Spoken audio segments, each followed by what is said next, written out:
Welcome to the Get Fit with Jodelle podcast. I am, as usual, Jodelle, and I got to tell you, my weight training slash bodybuilding days started in '99. Okay, a long time ago. And my next guest was one of the first people whose blog I loved. And when I first heard him on the early days of podcasting, I was blown away at his knowledge. And fast forward now, 23 years later, so put the numbers together and you can figure out how old I am. And I'm still learning from this guy. I like to have on guests that have survived all the trends and the fads and who've been around the block to understand that going back to basics is truly what we need to focus on, whether it's nutrition, lifestyle, or fitness. And Dan John is someone I'm so honored to have on my own podcast after listening to him for decades. And his advice on fitness and specifically weight training hasn't changed. And I love that. I love someone who knows the science and stays consistent, teaching it apart from all the new confusing dogma about what's right and what's wrong in fitness that's out there. And Dan is an all-American discus thrower. He's competed at the highest levels of Olympic lifting, Highland Games, and he's the founder of Dan John University. And he spent his life with one foot in the world of lifting and throwing and the other foot in academia. So he's got a lot of knowledge. Dan has written a potpourri of books on training and fitness, amazing books. And he also hosts the Dan John podcast and works with private clients from all walks of life, including professional athletes and military personnel. But the most impressive part, I think, about Dan is that he has been consistently lifting since 1965. And I want to be able to say that I lifted for close to 60 years someday or more. So I'm really impressed by that. And today I'm excited to let you learn about true fitness and keeping it simple with regard to wherever you are in your fitness journey. And I plan on asking Dan to break down the needs of all the different genres of people, because while all of us can benefit from weight training, we also are bio-individual and have different needs. And as Dan mentions, training changes throughout life. So I love that. So Dan, such a huge honorable welcome and thank you for joining me today. Well, thank you. This is nice. And I'm glad we could change the time. This is great. This frees up my afternoon I have a new murder mystery I want to read. So. Yeah, I can see from behind you, you must be an avid book reader like myself. So, well, these are behind me. Let's see, up there. Those are Strength and Health from the 1960s. Wow. Those are right where my head is. I think those are the Dragon Door topics. This is all Clarence Bass's books. Derek Sivers' books are here. Earl Nightingale. My translations are behind me. Sword and Stones right there. Oh my goodness. Those are my IRS things. And then I have a bunch of mystery novels there. And then I have 3 or 4 other areas where I have a large collection of strength conditioning books. And then I do, and I wouldn't say I collect a lot of like murder mysteries, because I there's this little place called Marissa's near my house, and you get it from it's a secondhand bookstore. Mm-hmm. So when I finish books, I bring them back, and they have all my books, by the way. That's kind of cool. But I like Jessica Fletcher. She's Murder, She Wrote, Agatha Christie. Yeah. And then the Burglar Who series, and there's a new one, a guy named Leonard. Is it Leonard Block? Yeah, Lawrence Block. Oh, and wow. A new one coming out in October. Considering there's only been he writes about one a decade, it's kind of exciting for those of us who like his work. So. Yes, I love anyone that gets off their phone long enough to read a solid book, none of this reading online. So if you want a flight attendant to flirt with you, and this is so inappropriate. In 2022, I'm sure you're going to get, he said flirt. The world's gone mad. But I was flying out to New York or something like that. And the flight attendant, we talked for probably half an hour about the fact that I actually pulled out a book in first class and read it. Yeah. And I said, it wasn't, I just, and then I looked around and all the other highfalutin first classers, they were just watching. The one guy, if they're not watching Fox News, which is, if you need to watch, if you can watch Fox News for 6 hours, you don't have to worry about hell because you're living through it. Oh my God. But I was just watching, the one guy's watching The Hangover, and I'm looking around. It's like, I get it. You're just trying to waste time. But yeah, sometimes reading a book, and the other thing about a pocket book, I don't know if you know this, but see, I can take this book and watch what I can do. I can put it in my My pocket. pocket. See Ooh, that? yeah. See what I did there? Yeah. And it's Uh-huh. not radiating your backside like a phone No, is. So, no, no. And if I sit on it, I don't. And if I lose it, I lose $2.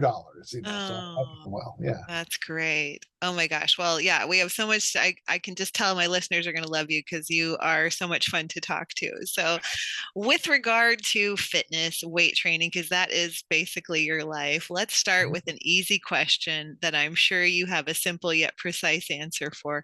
Why should someone weight train? Why should we lift heavy things? Sure. And what would you even say to someone listening to this who isn't actually even doing any sort of resistance training or weight training? Well, we live in something. Most of life, everyone thinks is a Gaussian curve, a bell curve, Hmm. and the truth is, none of you think that. So in the middle of the bell curve is average. And no one thinks they're average. Like, you're young enough, I'm guessing, to be like a daughter of mine. So you come back from Nutrition Therapy Association school and you say, I met the love of my life. And I say, well, what's he like? And you go, well, he's okay.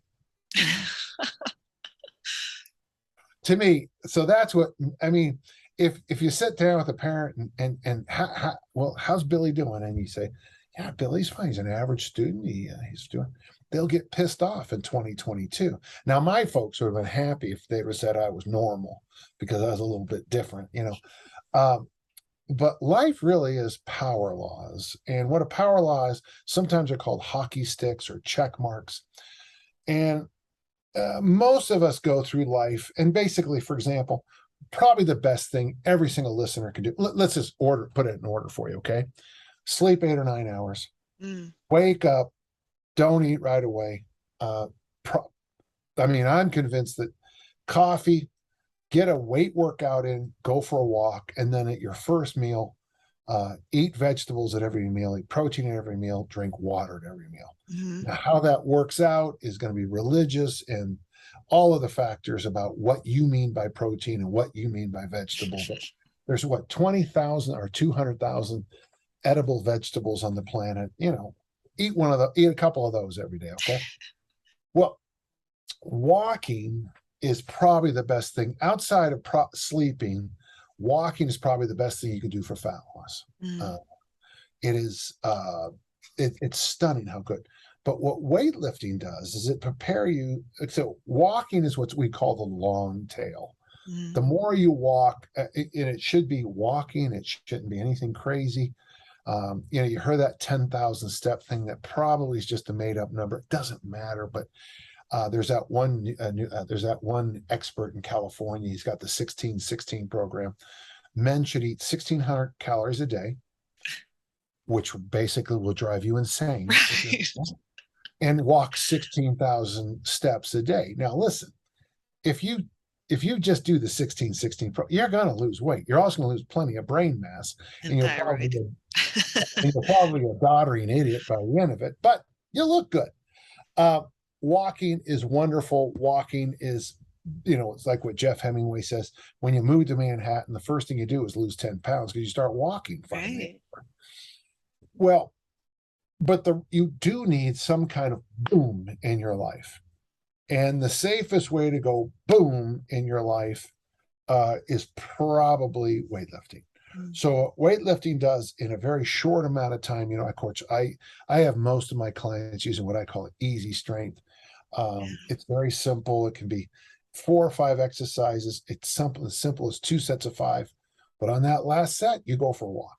Mm-hmm. So the belief is that the lifting frees up free fatty acids, and then when you walk, the Pac-Man eats all the free fatty acids. Yes. And when you finish, and coffee frees up free fatty acids. Mm-hmm. So if you sleep the 9 hours and you walk somewhere, let's not go crazy. Let's say 2 miles a day.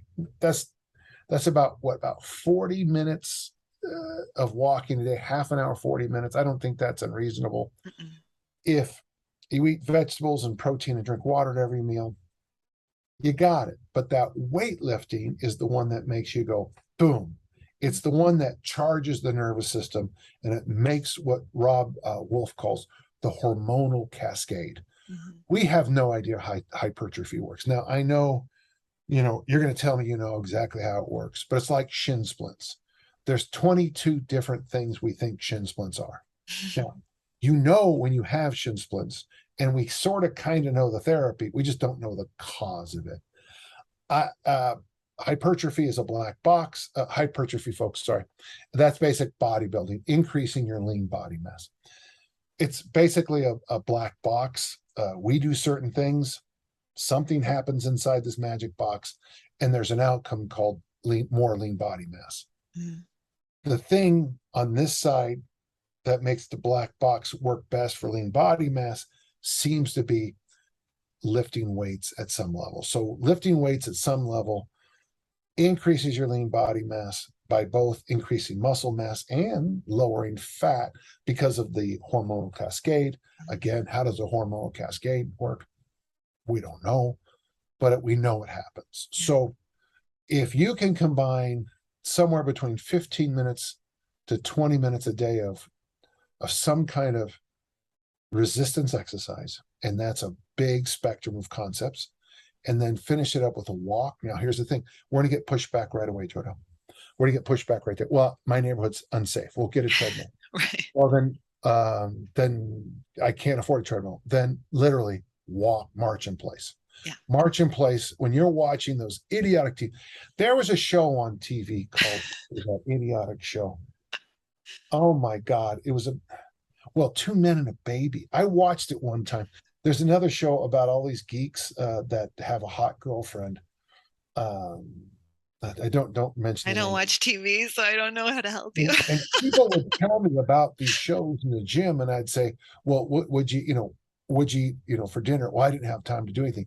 You had time to watch those idiotic shows, but not time to make a good meal. For sure. I'm with people last night at this thing, and they're all doing this the whole time. Yeah, playing on their phone. I'm not being an idiot. And it's also a sign that I think you probably need some kind of, you're addicted to your phone. Yeah. And of course we're on a medium so I got to be careful because we're on a podcast and they're going to listen to us on that. So my point is if you have the basics taken care of, you drink water, you eat protein, you eat vegetables, you sleep, then that little hit of weight resistance exercise followed by walking is the perfect formula from almost every listener you have. Mm-hmm.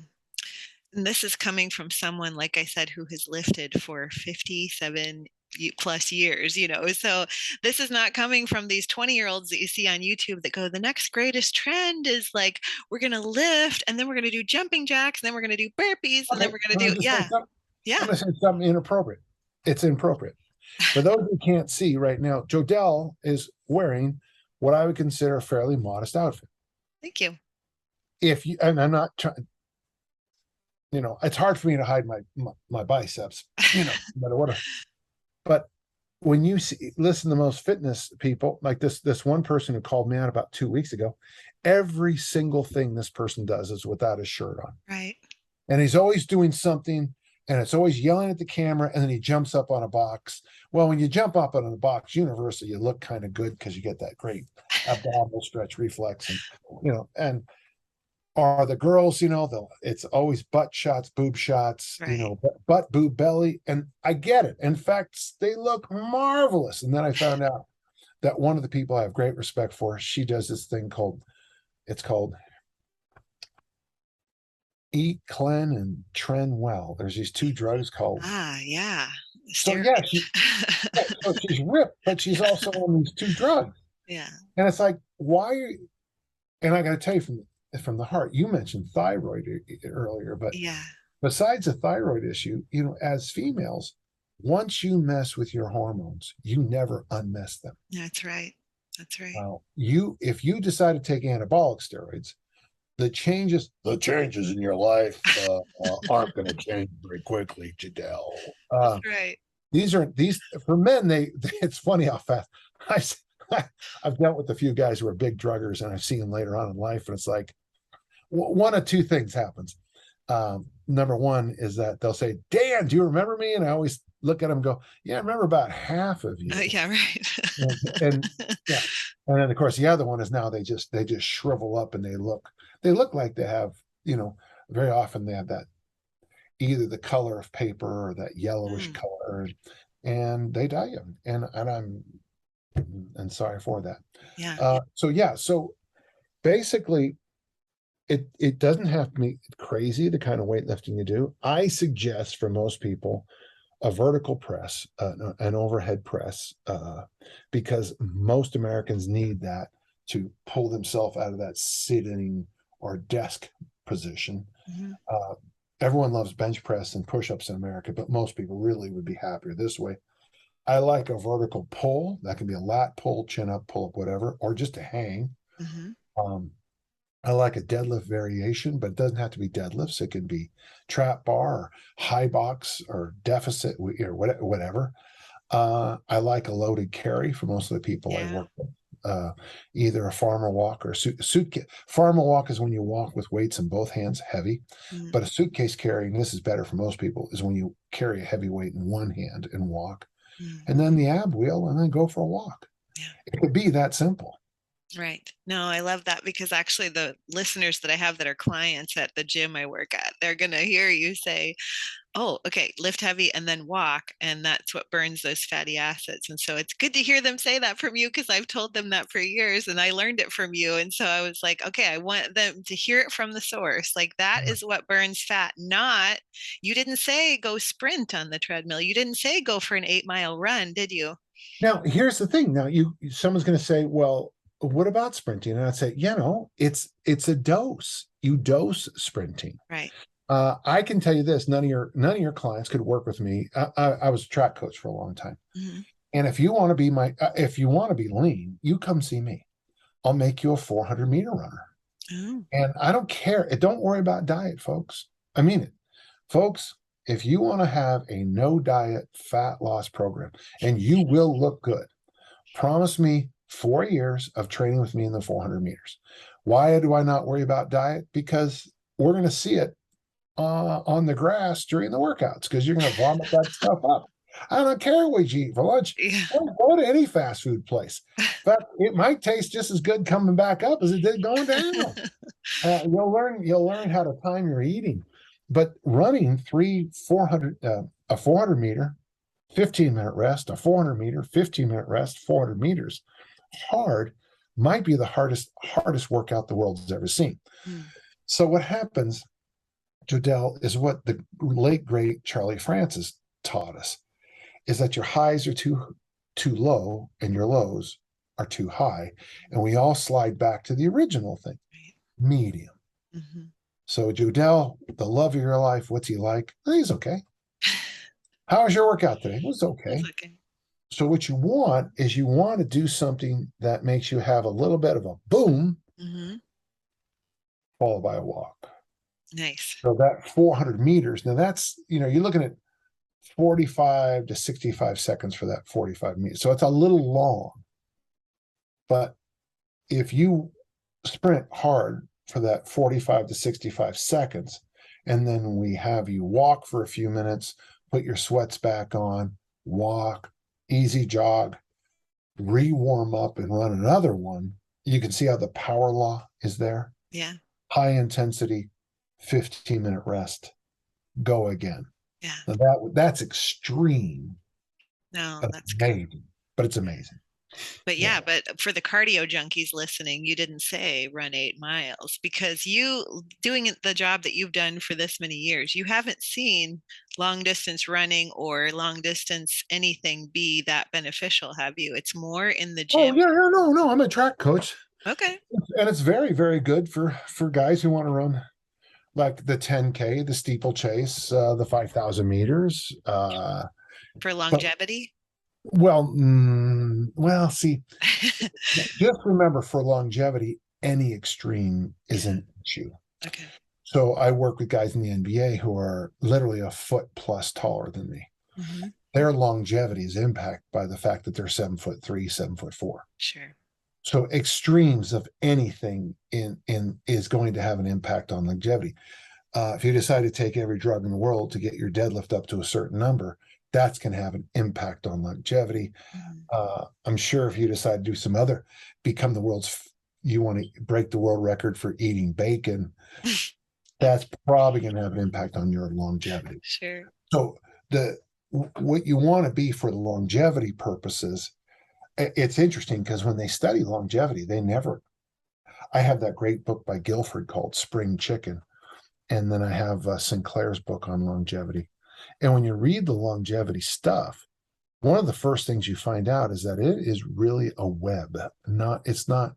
And the funny thing is, it comes out to certain things like being involved in community is just as important for longevity. Now, it's true. I mean, obese people don't live as long, and we know that. But there's going to be those outliers. You're going to talk. There's always that. My grandfather lived to 109, smoked 7 packs of cigarettes every day, and Jack Daniels was the only thing he ever liquid he ever did. Right. And that's one person in 8 billion, right? But the outliers always are the ones that always make you remember things. So you're not going to remember the fact that, there are certain places where, you'll go to the senior center, and when you get there, everybody's using the senior center to play sports and play games and to take classes. This is going to sound weird to you. So I go to the senior center every Thursday night because they have a dance, and the guy, Tony Summerhays, plays a whole great mixture of music, and it's a lot of fun. I go to the summer. I go there because of they have some really good courses on meditation and some other things. I'm 65, and so in the mornings I Olympic lift. At nights I go to the senior center to dance. Tonight and tomorrow night. Tonight I play trivia with my daughter Kelly. Tuesday nights I play trivia with my daughter Lindsay. Thursday nights I go to the senior center dance. Now you can say, well, Dan likes trivia and dancing. No, Dan knows that those communal aspects are as important for my longevity as whether I take glucophage with metformin or a vitamin or now. True, metformin has longevity issues because it helps with keeping your blood sugars, it helps with the liver and all that stuff. Great. I know that drinking water is really good. Great. Sleeping is, 9 hours a night. Meditation is great. When it comes to longevity, in fact, the word fit, F-I-T, means to be knitted. I love that. So the more knitted you are, it's interesting. The more knitted you are, the longer you live happily. And the more knitted you are, the farther you throw the discus. Because throwing the discus far, you have to be connected. Yeah. And so it's kind of beautiful how, and again, that takes us right back to a power law, doesn't it? Discus throwing and Olympic lifting are very short burst things. When I picked up my right foot, it took me 1.6 seconds to deliver the discus. Nice. Okay? And yet my walk, so you want to be knitted here and then knitted in your social life. My cardio workout Thursday night is dancing to Moonlight Serenade, Neil Young's Harvest Moon, and, just music and some fun stuff. It's just, that's my cardio. That cardio is probably more efficient than me vomiting on the street corner after sprinting. Well, and you're lowering stress by doing it, which so much cardio for people induces stress because they're doing stuff they really don't want to do. So what are most people doing wrong with regard to their fitness? I.e. maybe not resting enough, or like you said, maybe doing the wrong kind of cardio. I think the mistake people make is that they do something like in high school, say, and then just stop completely and then try to catch up, whether it's their sophomore year of college or after they had a child, or when the doctor says you're going to die unless you do it. But that gap is the real issue. Well, and then can I add another thing, is the reality of things too. A lot of females will go back and say they'll think of their ideal body as when they were 14, and very often are 13, and that's before secondary puberty hit for them. So that's when their hips were like this, and then at age 13 or so, their hips widened, but they only remember what they look like in that they forget that secondary puberty to prepare for motherhood it changes things. When you're working with athletes in high school, the females, the males, they're like, they'll be in terrible pain and will grab their legs like I'm doing right here, or they'll grab their collarbones and say, Coach, I feel like I don't remember someone hitting me, but they both hurt. Well, that's growing pains. But with females, because of the angles change, they actually get, their career goes backwards for a while. And so what happens is people have this memory of what they look like when they're 13, 14, 15. And then they went out to college, drank beer, and ate pizza every night. Their body completely changed. At 25, they decide to get in shape. They go to some idiotic place that beats the living hell out of them. They quit after injuries. They quit for a couple of years. They have 2, 3 kids. Then they decide to get in shape, but the shape they try to get back into is when they were 14, Right. pre some of these issues. Mm-hmm. And it almost becomes, you start to, as a trainer, become and I'm sure as a nutritionist too, you really need more of a therapy degree than you actually need a strength degree. Absolutely. I spent way too much time going, yeah. But I love it because I mean, how we do anything is how we do everything. It's like I think so. when you can use your, like you said, your fit, the word of knitting together. It's like sometimes they need to show up on the gym floor and do the workout, but at the same time, they need to emotionally vomit out all of their weaknesses, if you will. Like we're addressing the strength on the floor, and hopefully by throwing out some of their weaknesses emotionally, they'll get a little stronger. So I believe in the word that, like, people, I have a training every day at 9:30. I invite everyone in the world to train with me. Interesting, on Saturday, we had people from, let me see if I get this right. We had people from Kentucky, Idaho, California, and Wisconsin. Okay. Wisconsin. And we have people to train with me. And to me, that's a training session. But there's also that thing I call workout. I mean, like when my daughters were in middle school, much of my training was to work out. Their girls are wonderful. They're such good babies. And God, they're just so darling when they're in kindergarten, first grade. Oh, they're so cute when they run and throw their arms around you in the second grade. And then sixth grade hits, and then life goes to hell. So when your daughters are both in middle school at the same time, you need to work out because you just want to kill them. They're so awful. Oh, and there's a listener going, my daughters are wonderful. Oh, yeah. So sometimes you work, I agree with you. So I like training sessions, but I also understand the need to work out. I like, for example, when I go to my accountant, I try to come in. This is what I wear when I go to my accountant, because I try to work out before I get there. So when we go through the issues with the IRS, I'm fine. I just it's in my head. But then or if you're going to go to the DMV, work out before you go to the DMV. Right. When you get the number 639. Yeah. Number four. You can make it interesting and work out while you're there, I guess, too. So you've got time. You'd be exhausted. Yeah. So there is that element of working out life's crap. I agree with that. But most of the time I'm trying I think I have a practice session where, you never want to exhaust an orchestra. You might have long sessions, but if they get exhausted, the quality just dumps, there's a great California football coach who told me an interesting thing about how they used to run 85 offensive plays per practice. And then one of the coaches realized at games, they only ran 65. Well, they were playing Sunday, Monday, Tuesday, Wednesday, and Thursday. They were playing football games and then wondering why they were flat on Friday night. So they completely they said, okay, we don't need to do it. And so they restructured how they train. They slowed things down, and then they went on a just massive winning streak because their athletes were fresh when it was time to be fresh.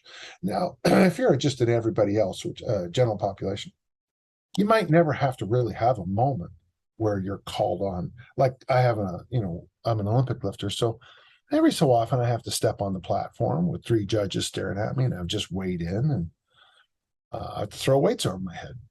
And I like that. It's very stressful. Often I have to lose anywhere from a pound to 10 pounds in the days before. Mhm. It's nerve wracking. You sweat. You get that nervous sweat that just brutal. Yeah.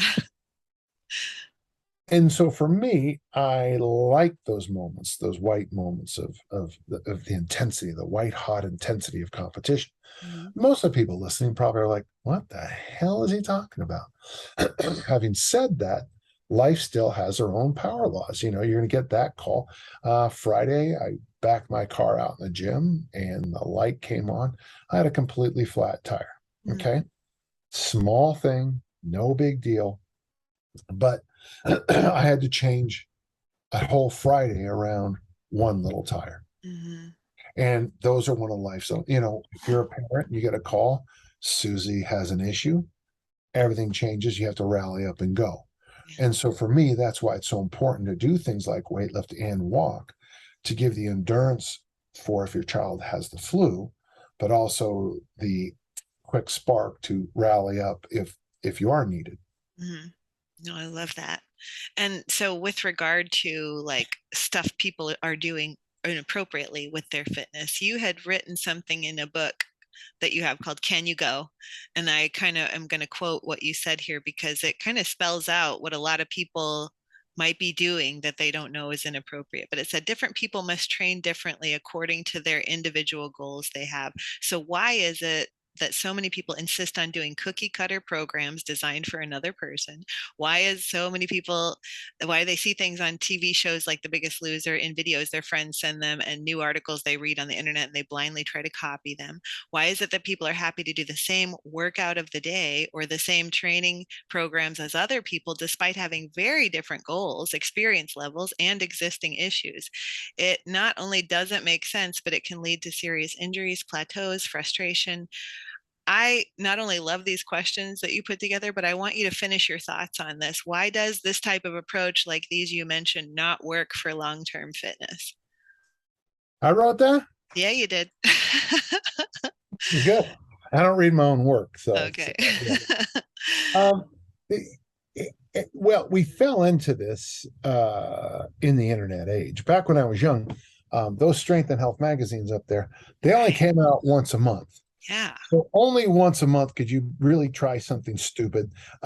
Strength and Health never really did that very much. Iron Man magazine, the old Iron Man, they would have this thing, this month it would say, and I fell into this one.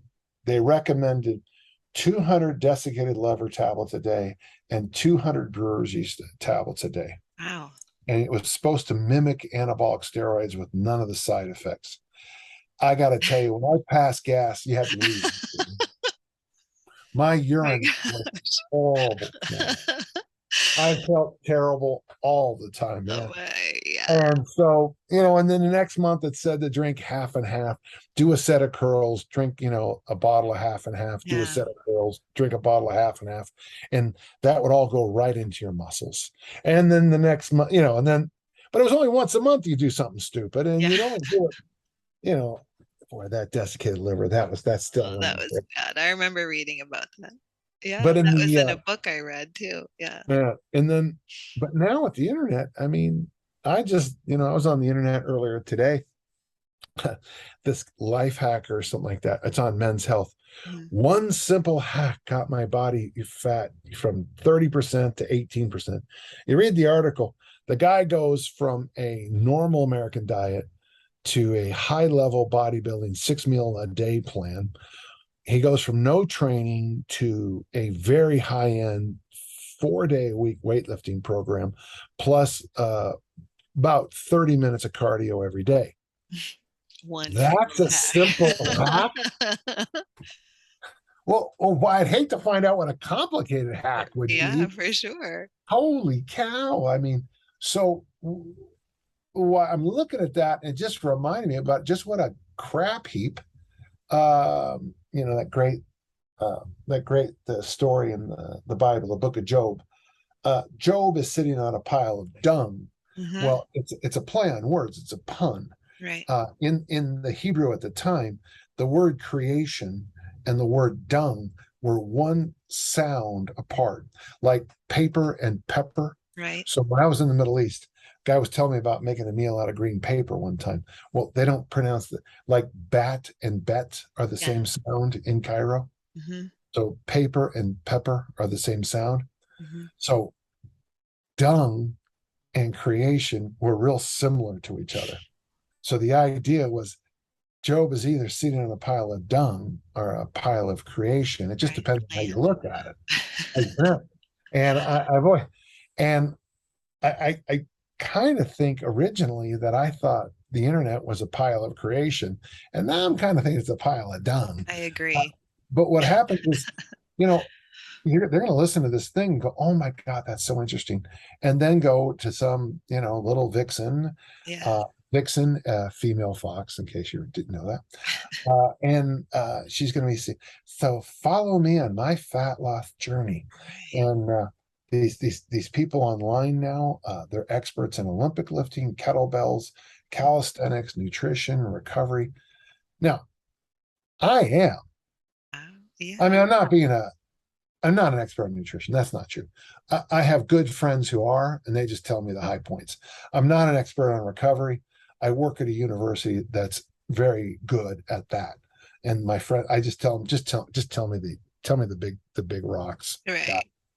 Um, well, Olympic lifting and kettlebells, I hold my own. Yeah. Uh, Track and field, I hold my own. American football. But how, you got this 21-year-old person who's literally an expert on everything and everywhere. Mm-hmm. Uh, And you guys fall for it. No offense, gentle listener, but you fall for it because you forgot to do that one little thing that the sign was on my cousin's wall. Think for yourself. Mm-hmm. Mm-hmm. And it's a hard thing. And sometimes you have to sit back with the eye of, oh, how do I say this nicely? A very discerning eye Yeah. and say, that's a bunch of nonsense. Right. You know, one of the first things that happens when you meet fitness models, almost universally in my, is how petite they are. Mm-hmm. Um, Joda, how tall are you? I'm 5'9". You're you're 5'9". Yes. So you would tower over the bulk of the male fitness models. Right. Right. And like there's that one Hollywood girl, she was in Wedding Crashers, Isla, and they had an article on her in Shape magazine how she uses um, yoga to stay in fabulous shape. Well, she's like 4'10", Mm-hmm. and she's just built. The fact that you're a Hollywood actress, and if you don't mind, if I use this example too, I mean, if you're famous in Hollywood on the stage, theater, porn, uh, news commentary, you are a genetic freak to make it. And I mean that. You are. There are lots and lots of people who want these. There's that pyramid. Earl Nightingale always talks about the top 5%. Mm-hmm. To get in the top 5% as a newscaster, as a female, I mean, all you got to do is look. I mean, I used the word Fox earlier. I mean, it seems to me that Fox News, for example, hires a certain kind of female. Mm-hmm. The thing I always found refreshing about that show called The View, and by the way, I'm not saying watch this and watch that, but the women on The View look more like the women I know. So in our field, to to get to the top, it seems you have to, and I am. It's interesting. Tom Plummer said in a workshop one time, Dan John's an overnight success. It took him 40 years. Mm-hmm. Yeah, it's, I mean, you can do it like me, the 40-year plan, or you just nail it somehow. And you nail it with on the female side, I hate to say this, sounds horrible, but if you've got the DNA and you're not afraid to do plastic surgery, you can be a major fitness influencer without even knowing what a squat is. Mm-hmm. Yeah, and that's why I have people like you on, is because like I want people that have been around the block. They've, like I said, they've seen all of the dogma out there and now they know what works. And you're willing to share that. And you're willing to say it doesn't have to be as complicated as a lot of these 20-some-year-olds on TikTok are making it, or it's not as easy as some of the 20-year-olds on TikTok are making it. Like you do have to put in some effort. And here's the funny thing, and I like your point, because I'm going to say something that's weird. I had a friend in California, and she called me last night at 8:30, and she said, "Oh my God, it's probably your bedtime." And I said, "No, I'm still up." And then we laughed because at 8:30, my friends know that I'm already starting to wind down for bed. Same. Because I go to bed at about, it's a rare night I'm not in bed by 9. Same. 8:45, 8:45, I might be reading, or like, well, last night I forgot something, so but I had to get back up, but no big deal. But my friends know by 9 o'clock I'm done. Friday nights, I retired from Friday night about 5 years ago. Me too. So on Friday, yeah. So I will go out and have a good time on Saturday and even Sunday, but Yes. Friday night. So Saturday morning I wake up and I steal time from, I hate to call it my competitors, but I'm working and taking care of podcasts. I'm taking care of writing. I'm doing all that stuff Saturday morning. Saturday morning, I've got about a 4-hour window of work where very few people respond to me back on email. Very few people respond back on forums. So I can answer tons of things because I gave up. But here's the thing. I think you need to go to bed. I mean, my mom said one time to me, if it hasn't happened by 10 o'clock, it's not going to happen. And I keep hoping she meant something else, but I really think she meant something else. I think there's a truth to that, is that, so it sounds so easy. Oh, I'm giving you permission, gentle listener, to sleep 9 hours a night. And here's the thing. Tonight, there's going to be pushback because you're going to watch one more episode of a rerun. That new Disney show just came out. We got to finish that. And at 8, 9, 10, 11, 11:30, finally they go to bed. The alarm goes off the next day. Another crappy morning. They make all these bad nutrition decisions, dietary, eating food that's going to give a quick rush and a quick crash. We know this, right? You're gonna drink Red Bulls because you're feeling crappy from the night before, whereas you'd be so much farther ahead. I fast a while every day, and people ask me how I do it. I say, well, the bulk of my fast, I'm asleep. And if I sleep 8 or 9 hours, especially 9, I don't wake up hungry, and I can just drink coffee for hours before my first meal. So I extend my break fast. I don't break my fast for a lot of time because I don't, there's no need for quick energy because I'm fully rested. I'm going to tell you to drink water at every meal. And I'm going to tell you to when I tell people I eat vegetables for breakfast, you would think I'm saying something like, I enjoy, eating baby seals stomach when it first, I like to, after I beat them to death, oh my goodness. I chew little noses off. You get the same response. I mean, it's like, what? You eat vegetables for breakfast? What kind of person are you? Well, no, it's well,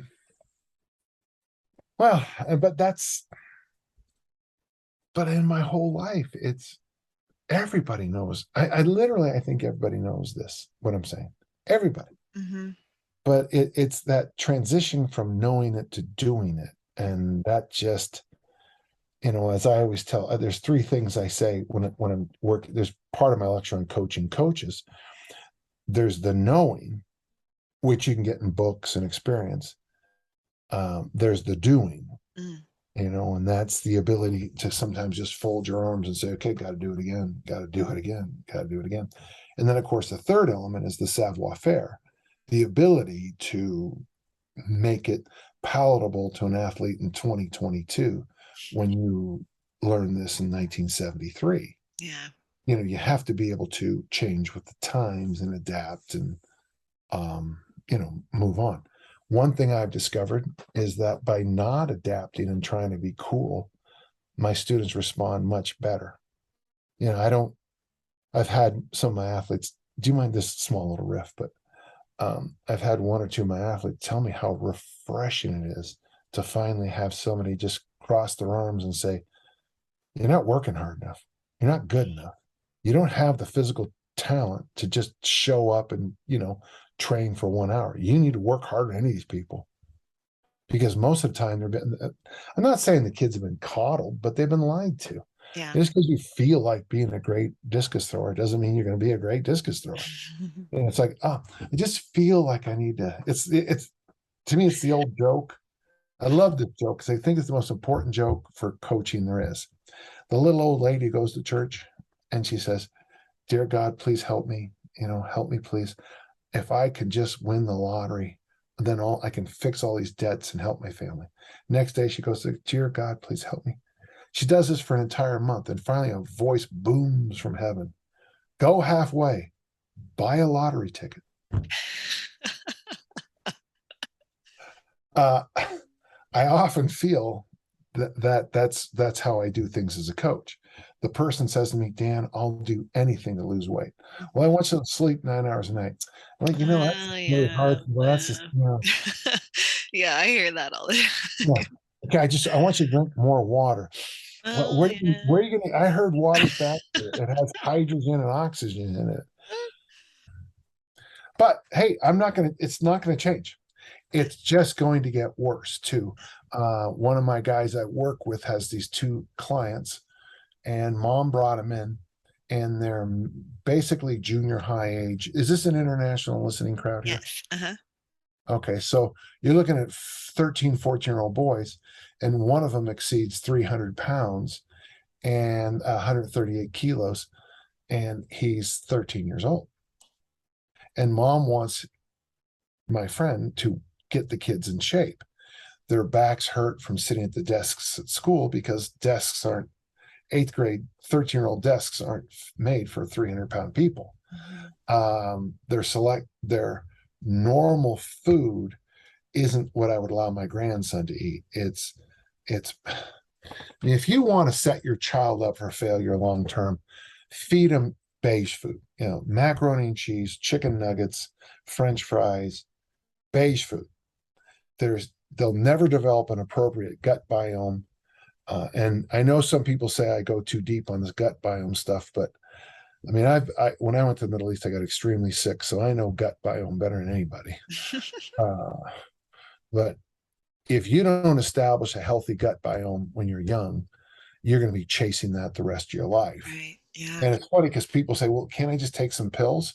Well, yeah, take the pills while you're swallowing down kimchi, sauerkraut, a big salad, and some black beans, and you'll be fine. Yeah, never hear that. Yeah. Well, okay, so what is too much and what's too little? Let's talk about the frequency in terms of longevity. What's the right amount when it comes to lifting weights that somebody wants to start doing? If you do easy strength, if you do a reasonable training program, you can go 3 to 5 days a week almost instantly. Most people. So there's a couple rules. Let's bounce away from my big world. Let's go into the more general population. Basically, you probably need 15 to 25 total reps in each exercise. Okay. So that's 3 sets of 8, 5 sets of 3, 3 sets of 5. Honestly, for your crowd, 3 sets of 5 to 3 sets of 8 is perfect. Okay. You need a push movement, a pull movement, a hinge movement, which is like a deadlift or something like that, a squat movement, and of course, you had the opportunity to have the inventor of the Goblet Squat with you, correct? I did. Did I? Yeah, me. Oh, that's right. I forgot about that. Yeah, That you so actually coined that. I invented it. Yeah. No, the whole damn thing, including the exercise itself, Okay. not just the term, but yeah. So if you have them do 3 sets of 8 in a push, 3 sets of 8 in a pull, 3 sets of 8 in a deadlift, a high bar deadlift, whatever, just picking a weight up off of a box, 3 sets of 8 in the goblet squat, and then a suitcase carry down and back, and then go for a walk. You can do that for 2 weeks, 3 days a week. And so military press, row, goblet squat, rack deadlift, suitcase carry.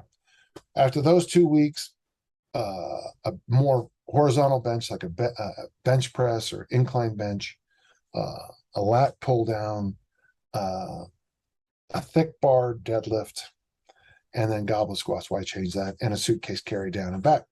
I mean, you can just keep playing around with simple movements, and you could probably get, oh, I don't know, you could probably do that for a quarter to a half a year. And in fact, you just stuck with that. I like that military press, pull down, rack deadlift, goblet squat, suitcase carry. Just do that. If you could do that for 6 months and go for a walk every time, all your dreams come true. You will feel better, look better, move better. Yeah. And when I'm in a heavy Olympic lifting training program right now. Gentle listener, that would be what you see at the Olympics. That's a snatch and the clean and jerk. And I'm doing a very heavy program right now, and I'm also on a very serious diet at the same time, which is madness. But why would I do that? Is because but I'm only lifting 3 days a week, and after every workout I go for a walk. Now today was because the weight workout, Mondays is my lighter Olympic lifting workout. So today when I left, I had 5-pound ankle weights and I carried 5-pound weights in my hands. Wednesday's my heavy day. I'll just walk on that day. Fridays is my kind of my medium-ish day. And then I'll either just maybe do heavy hands by himself. So I challenge myself to have harder walks by just varying the load. You could also just put on a heavy backpack or carry your kids. That would be a hard one, especially if your kids are in college. But whatever, just have some kind of, and then so do something very simple, and then have a very simple cardiovascular plan on top of it, and all your dreams come true. Yeah.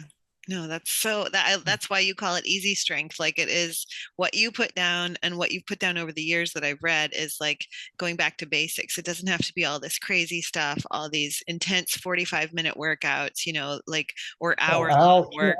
2 hours. It's funny. I can go to a typical gym at age 65 and be the strongest person in there. These guys train longer and harder than I do, and they spend much more time looking in the mirror, and they spend a hell of a lot more time on their phone. On their phone. That's what I was going to say. Yeah. They call taking a rest playing on their phone. You have to have the right song when you're doing curls. And I'll just see, and it's just like, but I'm not ripping on them because they don't know better, because that's all they see. Yeah. Fortunately, I was, as an Olympic lifter, I was in places where, one of my best friends is the late great Mario Martinez, silver medals at the '84 Olympics. When you're working out with Mario, it's different than when you're working out with, Toby, the guy who, lives in his mom's basement and trains 3 hours every day in the gym. It's a different world, Yeah. Toby, that's a funny name. Okay, so now your thoughts on mobility and like natural movement, and adding that into the mix. Yeah. So what we do at my gym, and I'm not selling you what to do, but I know I'm right, so you might want to listen. We use Tim Anderson's original strength, which is very simple movements. So if I'm in the prone position, that's called a neck nod. This is called find your shoes. So I'm up in my hands, knees, and feet. We call that the 6-point neck nod. Find your shoes, rocking, stick one leg out to the side. Those are called kickstands. Rock, kick. Do those between every exercise. That's your rest period. So I like mobility as your rest period. Not playing on your phone. So if you're doing 3 sets of 8 in the military press, a good complement to overhead work for most people I work with, on prone position, neck nods. Okay, because a lot of us carry so much tension here, and there's so much tension in an overhead press. Right. So we press, and then we work on loosening up here.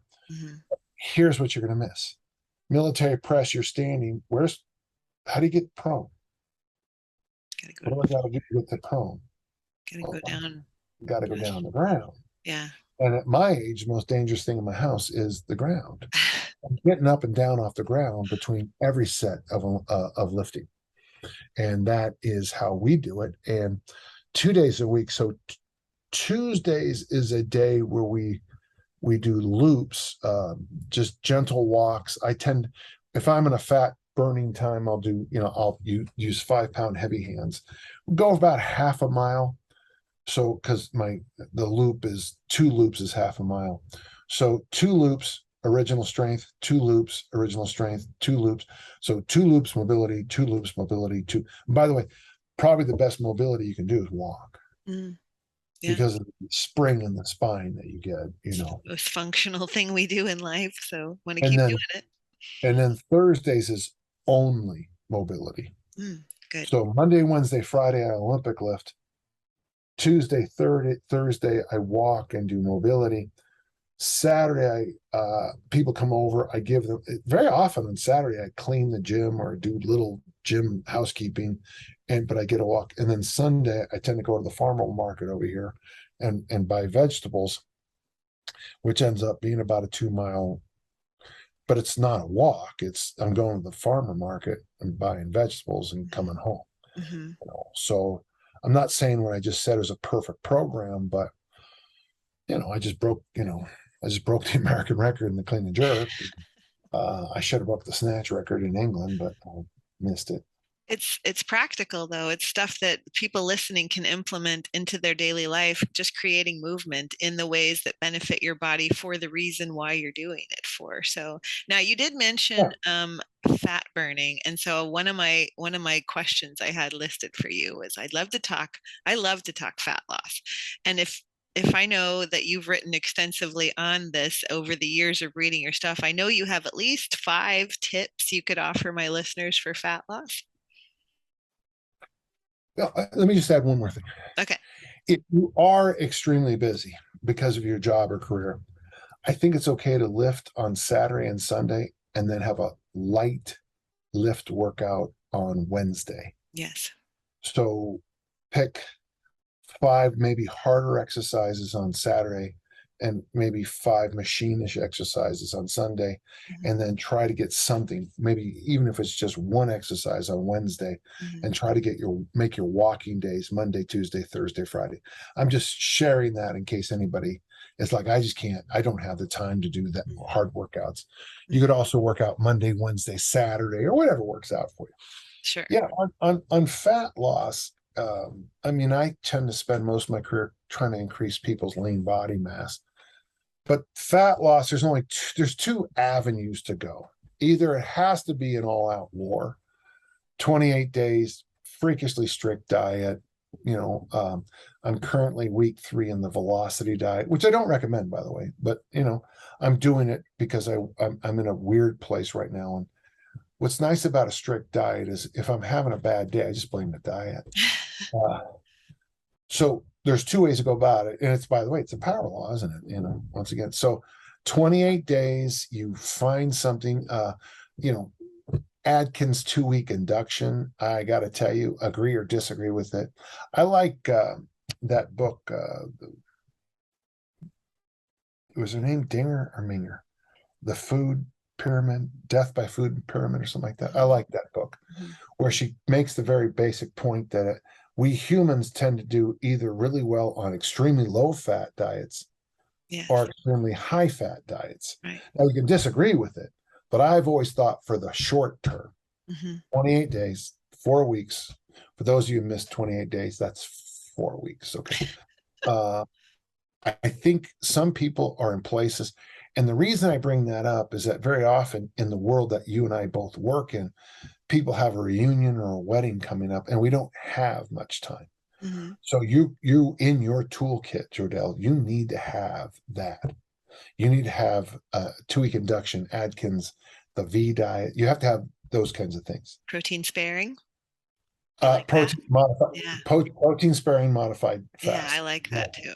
Walter Longo's fast mimicking diet, 5 days of nuts, olives, and veggies, which, by the way, I loved.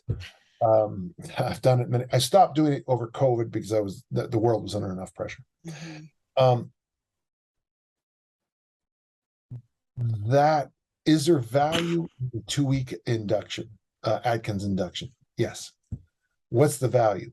Well, in 2 weeks, we drop a macronutrient called carbohydrates, Mm-hmm. and we eat a lot of, eggs and steak and fish and fowl. And for 2 weeks, and yes, people say, well, that's just a water weight. I don't care. For 2 weeks, we are making rapid changes, but more importantly, there's psychological changes going on. Exactly. Yeah. So, one, I don't mind having a plan for 2 to 4 weeks, an all-out war on fat. I think it's great. Having said that, that's unsustainable. Yeah. So the other thing I think you should do is just come up and what I did. About a year and a half ago, I weighed 261, weighed in at 218 today, and I decided I needed to, if I want to dance with my granddaughter Josephine's wedding, Oh. I can't weigh 261, even though I threw the caber and I lifted big weights and I was a great Highland game athlete. So I just said, okay, what are you going to do? So I decided to extend my fast to after my morning workout. I added walking to my morning workout. In the afternoons, I've added drinking hot water, whether you agree with it or not. Is a hot water with lemon when I remember lemon. Yeah. Yeah. So I'm drinking hot water as we speak right now. Good deal. So every meal was protein, veggies, and water. I would sip hot water all afternoon, and that's it. Sleep, fast until you work out and walk. Veggies and protein and water at every meal. Sip hot water. There you go. Okay. And I lost a pound or two a month to go from 261 to 218, virtually without doing much. I even cut down. I was lifting 5 days a week, and I thought, and what I noticed about that is I was losing weight too quickly, so I backed off to 4. I was still losing because I wanted to lose a pound or two a month. You're a nutritionist, and you can disagree with me. You'd be wrong, but you can feel free to. Is that I felt that by losing, if I lose faster than a pound or two a month, it's not sustainable. Mm. So it's real easy for me to crash. Like my most famous story is I weighed 273 on a Thursday and weighed in at the American Open at 242 and a half on Saturday. Mm-hmm. Now, that's not healthy. Mm. Those directs. Maybe I shouldn't share that. The joke was I drank a gallon of water and I weighed 268 again, but that's not sustainable, not real. And my body is going to go through some hormonal damage, plus start be jonesing to get back up to 260 or 270. I'll bring my weight down to say, 218, and then boom, a month later it'd be 230, boom, 240, boom, 250, boom, 260, because that's what happens. Mm-hmm. I felt if I could do it at a pound or two a month, gentle listener, the concept is called rolling averages. Okay. And what you want to be able to do is stand back. And when you look at your weight loss, now this is different, folks. And I agree, body fat is not weight loss. Right. But in this case, just go with me. So if you look and you stand back here with my weight loss chart, it's a nice linear progression. Mm-hmm. If you get real close and you pull my journals out and look, it's 228, 223, 227, 227, 229, 226, 222, 224. But at the end of the month, it's 223. Yeah. Like this, I'm fluctuating, but when you stand back, it's straight. Yeah. Rolling averages is something. Now, the problem in the gentle listeners, fortunately, I have the discipline from being a discus thrower to know that as a discus thrower, because of the winds, because of the weather, because of where you are in the weight room and where you are in the season, I could throw in a meet. I mean, my senior year, I throw 179 and meet next week it's 159 because the weather was bad. Well, people going, what's wrong with you? And it's like, dude, it was a tailwind. Then I go up to Boise State and they had the biggest. Coach Mon said it was the best discus throw I ever made in my life. It went 167.11. 3 weeks later, I throw 190. What's funny is he critiqued the 190 throw more than he critiqued the 167.11 throw because so I hope you're following here. Yeah. But you have to kind of step back and look at those big numbers. You can, I get this I don't do this. Clarence Bass thinks you should do a waistline measurement every day. I don't, because I can never figure out where my waistline is. But I do weigh in every day, and I got that from Clarence Bass. And the first thing you have to do, and I think there's value to weighing in, because if you're up 7 pounds, if I'm up, say, 7 pounds overnight, which, by the way, isn't unusual for a man of my size. Now how would your clients like that, Jodelle? Well, and in the sense of a woman, the hormone always fluctuates. With a man, you've got the same consistent hormones all the time. So the woman's going to fluctuate and they're going to be like, I didn't need anything different. And I gained 7 pounds. Well, they could be ready to start their period, so they're not thinking about that. And you'll be pulling the gun out of their mouth. Right. Yeah. But for me, when I gain 7 pounds overnight, I come in and I say to Mike, dude, man, I weighed 229 today. I was 222 yesterday. I use those numbers because those are easy math numbers. And it'll be like, well, gee, where'd you eat for dinner? And I'll be like, well, I went to this restaurant. Oh, yeah. That's sodium. And when we do our walk, when I start to sweat, it'll be like, oh, God, there it is. Because it goes right into my eyes, reminding me not to eat at that place anymore. Or whatever it is, And so, I mean, going out to dinner, even though I might only eat 2 or 3 pounds of food, is that about right?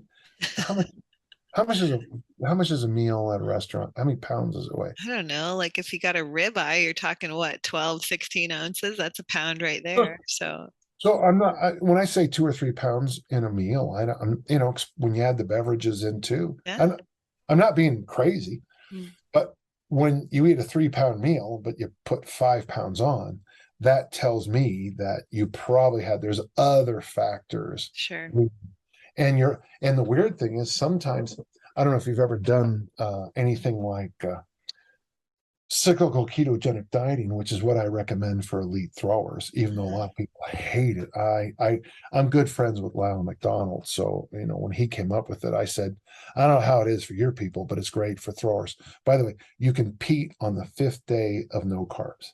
Because you're a total asshole. Oh no. Because you're just in a crappy mood. You're just after the meet, I get 1 beer and a piece of pizza, and it's like, Coach, I love you so much. You just see it. Oh my goodness. Yeah. But if you do cyclical ketogenic dieting, you'll see these numbers on the scale that would be impossible for most of your listeners to deal with. And we're talking massive changes on the scale. Scale. I wouldn't say 10 pounds, no, but it's 7 would not be weird on a Saturday or Sunday weigh-in. For sure. Now, what about supplements? Do you have just your go-to supplements that since you've been in the industry that you're like, this is it? These are the ones you need. Yeah, I still believe in fish oil. Okay. Rob Wolf told me years ago, Rob Paleo. Yep. Okay. Rob told me fish oil. I had my athletes do it. The thing is with my athletes, so the skin's the largest organ. And I noticed that my athletes who had acne, the acne eased off. I noticed with my older clients, a lot of that reddening from inflammation eased up. In my own case, the inflammation eased up. And I thought, if your skin's improving from just taking a damn pill, something good's going on inside. Right. The second thing, do you mind if I mention specifically a supplement? Oh, go ahead. Yeah. Are you sure? Yeah, that's fine. I take a supplement called Hibernate for sleep. and it's got just a touch, a hint of melatonin, very Right. small amount, but it's got magnesium and zinc. Yeah. And the guys who run the company also do the Easy Strength protocol. Oh, And cool. so we become friends because they train with my system, which helps them sleep better. And then the supplement, it does help my quality of sleep. Hmm. Um, I've gone back and forth on vitamin D through the years, but mostly I just would rather be in the sun Good for you. as, as appropriate. Yes. Vitamin D is not, by the way, a vitamin, it's a prohormone. Right. So if you're not taking, if vitamin D is an issue, to me, it's deeper than just a supplement. Now, I do have a close friend who has an issue with vitamin B1 due to very high levels of alcohol. Hmm. And watching a person get, I think it's called beriberi, B1 Right. beriberi, Yeah. Yeah. to watch someone, BERI. Yeah. Yeah. yeah, beriberi, and um, watching someone in 2022, and of course it's called thiamine, I think, Hmm. and it also lack of B1 makes the brain go rotten, Mm. which is just, I'm telling you. So I don't believe in supplements necessarily. Now, so fish oil to me is a food. Okay. When I can, I use my, like when I'm in Ireland, I don't take fish oil because I eat fish Fish. at least Yeah. once a day. Hmm. When I'm in Norway, I don't take fish oil because I eat fish 2 or 3 times a day. Right. When I'm in Okinawa, I don't take fish oil because I eat 18, 20 different vegetables a day and fish at every meal. Yeah. So, but when I'm in Utah, A little uh, hard to get fish. yeah, I Yeah. mean you can, but Yeah. it's not. Not high quality. Yeah.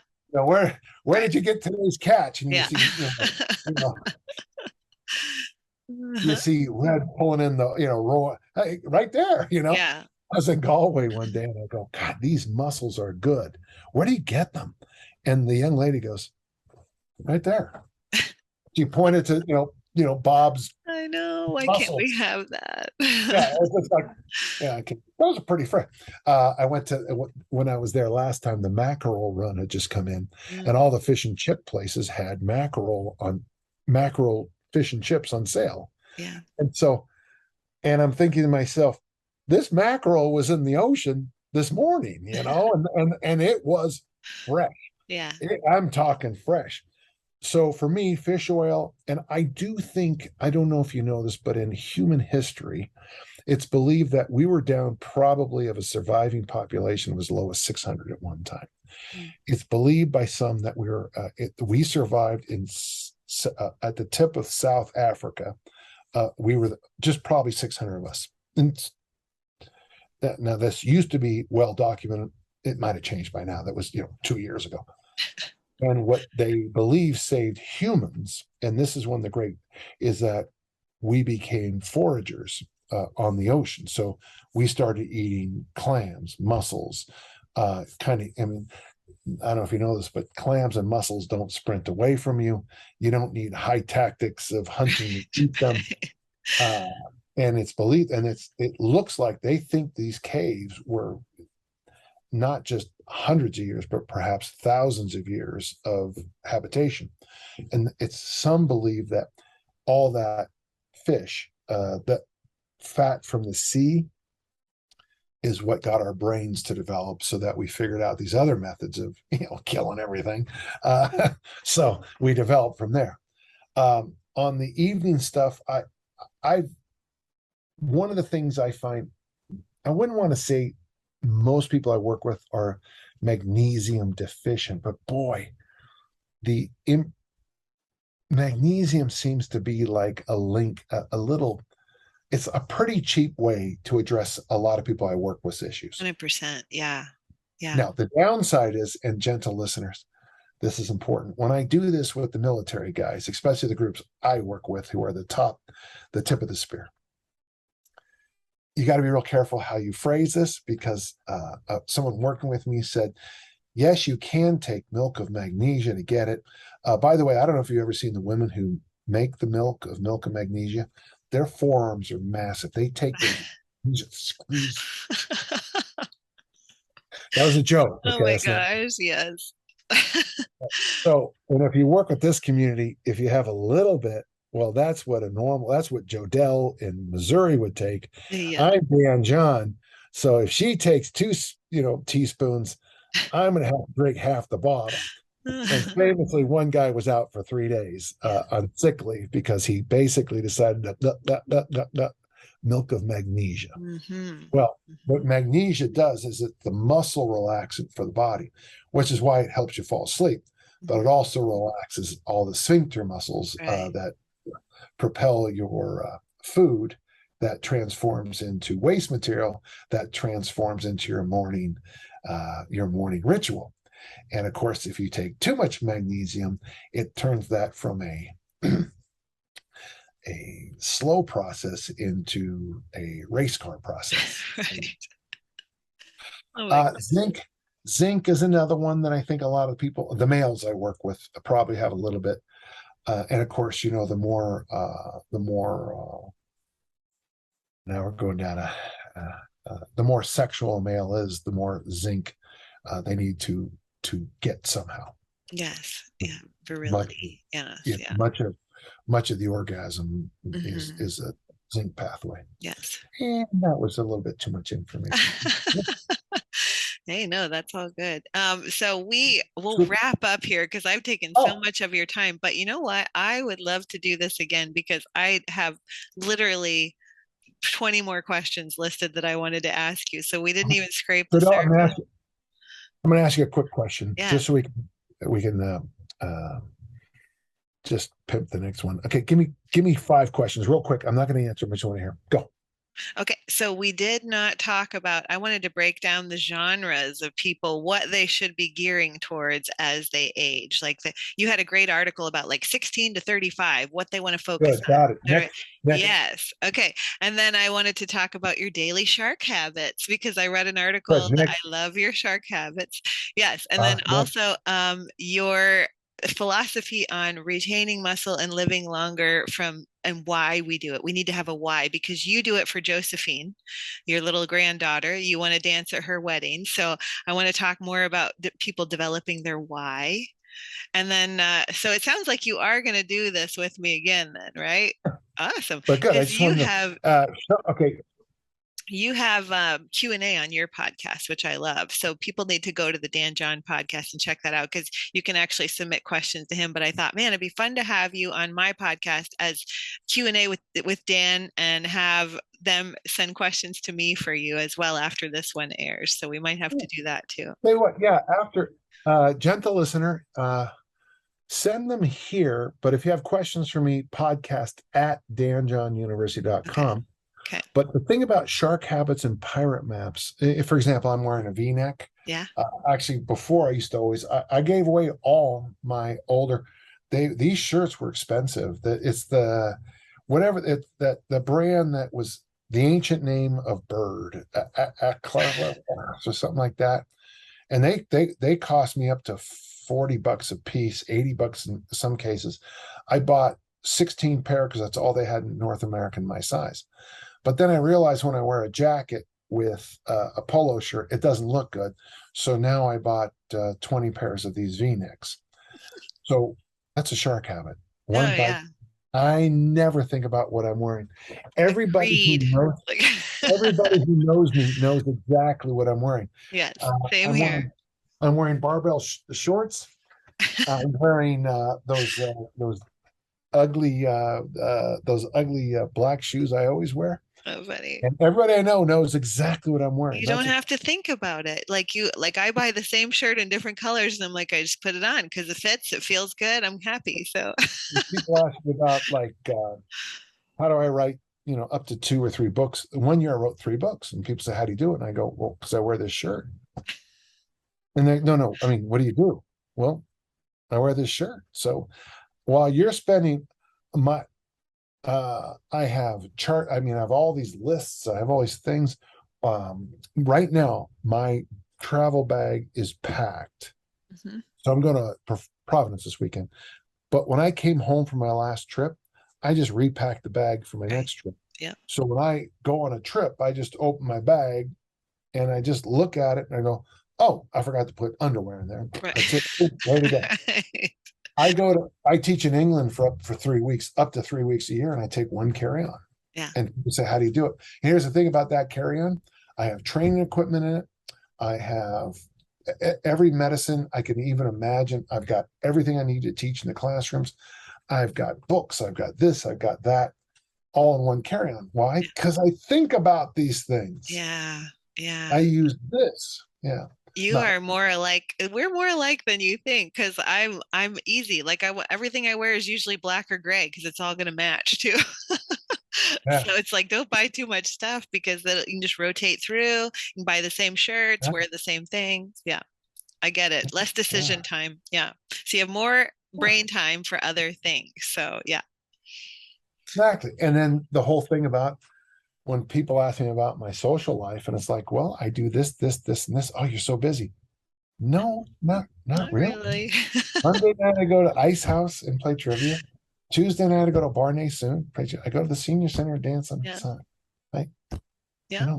it's not. I'm not that busy. No. This has been a real difficult. Well, it's been a difficult 2 years for me, but this week in particular, one of my real mentors, one of my closest and dearest friends, John Powell, died. He was the great discus thrower. I met him when I was a sophomore in high school. We remained friends. Um, his wife said I was like a son to him, and he died this week. Mm. Also, not far from your house, a great weightlifter by the name of John McKeon also died. Mm. He's part of that group in Colombia, Hmm. the weightlifters in Colombia, the guys who do all the odd lifts. John, Mm. tremendous rider. So, John McKeon and John Powell both died on the same day. And Wow. if you don't mind, I'd like to make sure your listeners know that some of the great influences in my life past, and part of my legacy is to make sure I share their legacy. So thank Yeah. you for letting me Well, say that. maybe on the next episode, you can share some tips that you learned from them along the way. So that would Just be a type, good way just to type remember my name, type my name, and their name. And John Powell, I think I quoted probably every single article I wrote. Yeah, I think I remember seeing that. So now, if people want to work with you or talk to you more or just hear from you and read your stuff, where can they do that?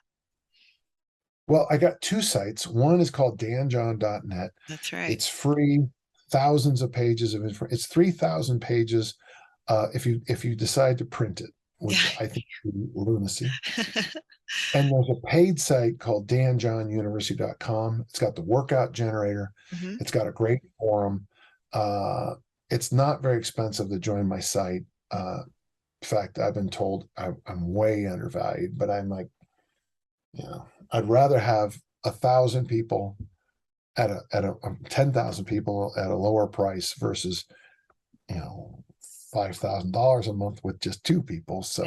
So that's the way I do things. Okay. Yeah. danjohnuniversity.com. If you could link both of those somehow, that I'd I really will. appreciate it. Yeah, I always Do it. do. And check out your books as well, because you have, like I said, a potpourri of books you've written over the years, and they're all great. So, And the best place to find them is at On Target Publishing. yeah, I'll put that in there too. Yeah, if you could, and look it up and get so the link is correct. Yeah. The thing about if you buy them at On Target, you get the paper, you get the and you get the Hard. audio. Yeah. So you get, but if you buy them on Amazon, I don't get jack for it, which is a big deal. Yeah. But also too, you don't get any of the fun stuff with it. Yeah. They charge you for the Kindle, they charge you for the Right. audio. Yeah. Okay, cool. We'll put all those links in there. Thank you so much. Finally, one more thing is Audrey Hepburn's quote that I love is called, I believe every day should have at least one exquisite moment in it. So, Dan, what was your one exquisite moment today? Besides meeting you, Oh, yeah. So I was getting ready to jerk. So I got the platform set up, and I've got a heavy lift I'm about to make, and I hear my daughter, and I turn around, and there's my little grandson Leo, and he sees me, and his eyes brighten up, and he starts to walk over, and that toddler walk, yeah. pick him up. So even though I was ready to jerk, I got to hold Leo for about 2 minutes, and I even Um, while I was holding him was like, well, there's a great, most of your listeners wouldn't know. It's called the Epic of Gilgamesh. It's probably the oldest epic that we humans know at this time. And the alewife says to Gilgamesh, look at the child that is holding your hand. These things alone are the concern of men. That's And powerful. And that was my Gilgamesh moment. Yeah, that should be what we're focusing on in our day, is like those little moments of holding. Like I have a 7-year-old, and anytime she'll crawl into my lap and snuggle, I'm like, my exquisite moment. Yeah, for sure. Yeah. Dan, this has been so fun. I can't wait to do Well, it thank again. you. So And I expect to see you soon. later. Okay. You got it. Yep, we'll do it. Thank you so much. You're awesome. Bye for now.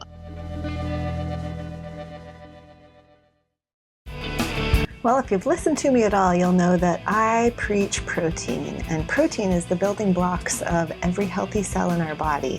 And you need protein throughout the day to sustain really good, healthy cell turnover. And I get asked a lot, what about if I don't have time for protein? I can't really get in a meat source. It's okay. I love a good whey protein. And my favorite recently has been this grass-fed whey from Iconic Protein.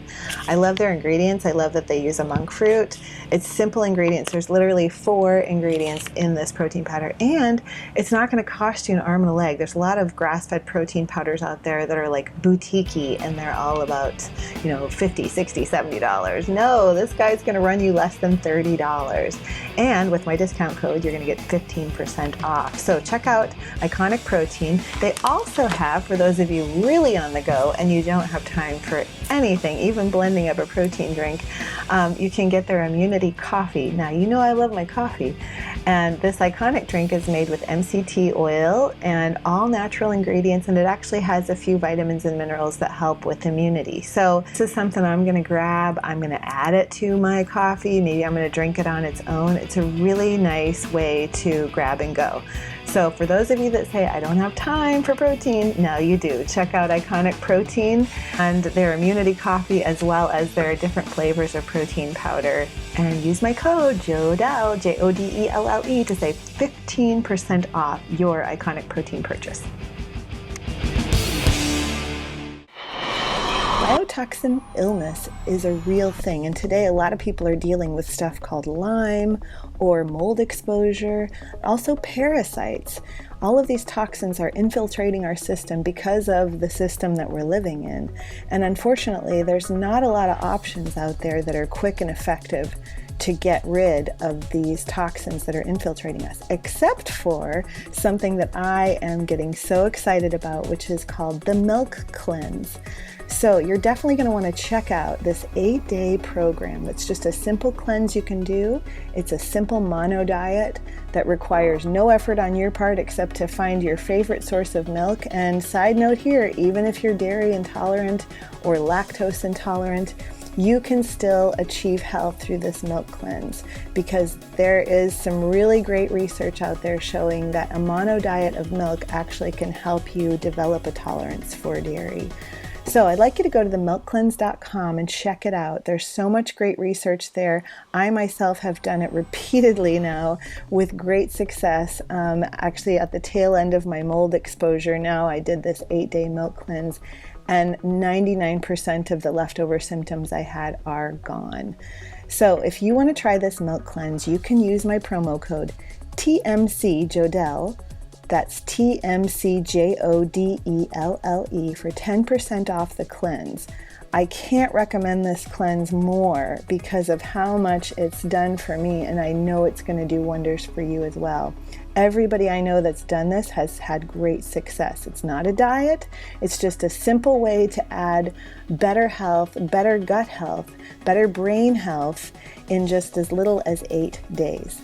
So if you have questions on this or you think it's kind of kooky, reach out to me, getfitwithjodelle@gmail.com. I'm happy to inform you about how much I love this cleanse. And don't forget to listen to my latest podcast, where I podcasted with the founder of the cleanse just to break down all the information for you. But again, themilkcleanse.com, and use my promo code TMCJODELLE for 10% off. Milk really does do a body good. Hey guys, are you in the Midwest? Are you in the East Coast? Are you in Brazil? Are you in Asia? It doesn't matter where you are. I would love to work with you as your nutritionist. And so just to let you know, I offer nutrition consulting worldwide. You can work with me anywhere. I have clients all over the world, and I love to spend time over the internet with each one of them, figuring out their specific needs. So your specific needs, what deficiencies are you having? What symptoms are you dealing with daily that we can address for you? So that's what I, as a nutrition detective, like to get to the bottom of. I ask you a ton of questions.